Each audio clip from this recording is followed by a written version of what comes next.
ফেলাস না, ওখান থেকে পড়ে যাবে। ও কান্না করে দেবে। কান্না করে দাও। আসো না।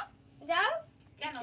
ওর আবার এত আনন্দ পছন্দ না। আমার কাছে বড় না। বড় বলে। Happy birthday. দাঁড়াও দাঁড়াও। বড়ের সম্মানে দাও। এই দেখো এত শোনো গলা। Hello guys. এই যে করছে আবার আমাকে দেখাচ্ছে। আরে এটা ব্লগ, এরকম করবি না। আমি ছোটদের একটু খাওয়াই দিই সবাই। নাও নাহলে কিন্তু আমি চলে যাবো, আমি যাবো না, যাবো না। কাউকে ছেড়ে দেবো না। সবাইকে একটু। টেস্ট জানি কেমন। ভালোই হবে। ওরা ছোট। এদের না হাই, আমি এই পাশে করবো। Hi guys. আমি জানি খাবো। সবাই সবাই চেয়ে নিতে হাত ধরে রয়েছে। দাঁড়া হেমালি যখন